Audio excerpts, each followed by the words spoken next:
नमस्कार. आज रेसिपीचा नाही तर रांगोळीचा व्हिडिओ बघतोय आपण.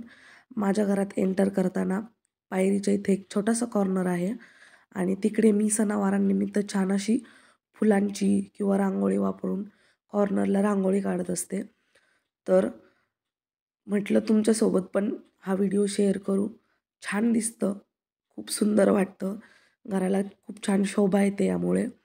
तर इकडे तांदूळ घेऊन आधी छोटासा एक कॉर्नर तयार करून घेतला आहे मी आणि त्याच्यावर एक सुगडं ठेवलं आहे, ज्याच्यामध्ये वाण भरलेलं आहे, जो आपण मकर संक्रांतीसाठी तयार करतो.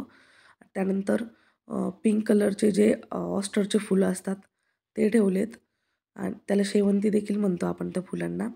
आणि त्यानंतर झेंडूच्या पाकळ्या कट करून घेतलेल्या आहेत येलो कलरच्या, त्याची लेयर दिली. आता मला अशी रांगोळी काढायची प्रॅक्टिस आहे, त्याच्यामुळे मी पटकन करू शकते. तुम्ही पण वारंवार काढत असाल रांगोळी तर सोपं आहे आणि खूप सुंदर वाटतं.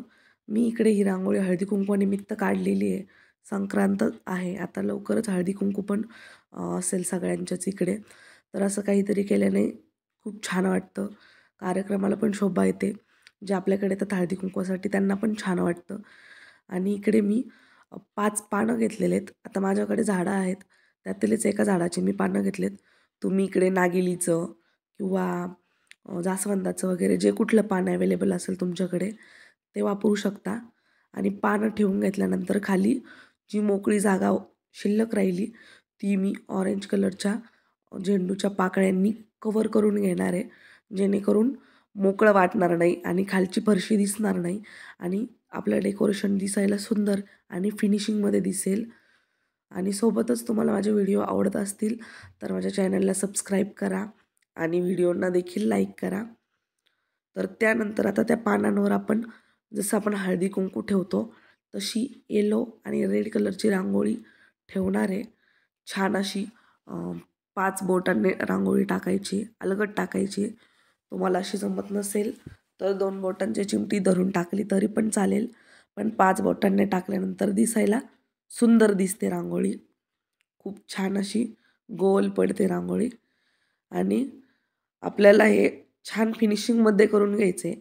जेणेकरून ज्या पाकळ्या वगैरे आहेत त्या पानांवर पडलेल्या नाही पाहिजे. त्या सगळ्या बाजूला करून घ्यायच्या आहे. म्हणजे ते दिसायला सुंदर दिसतं. पानांचा हिरवा रंग आणि हळदी-कुंकवाच्या कलरच्या रांगोळीचा रंग उठून दिसतं ते. तुमच्याकडे रांगोळी नसेल तर तुम्ही फक्त तुमच्याकडे जर फुलं नसतील तर तुम्ही रांगोळी देखील वापरू शकता. आता इकडे लास्टच्या लेयरला मी पुन्हा एक तांदूळ टाकून छान अशी कॉर्नर बनवून घेतला आहे तांदुळांपासून आणि याला छान असं एका रेषेत फिनिश करून घ्यायचं आहे. ही शेवटची लेयर असणार आहे आणि याच्यावरच तुमच्या रांगोळीची पूर्ण फिनिशिंग असते. तर याचा जेवढा सुंदर कॉर्नर दिसेल तेवढा सुंदर रांगोळीला लूक येणार आहे आणि तांदूळ थोडेसे उठून दिसावेत यासाठी मी याच्यावर छान अशा गुलाबाच्या पाकळ्या ठेवणार आहे. आणि अशा पद्धतीने अगदी 10 ते 15 मिनिटामध्ये खूपच सुंदर अशी रांगोळी तयार होते कॉर्नरसाठी.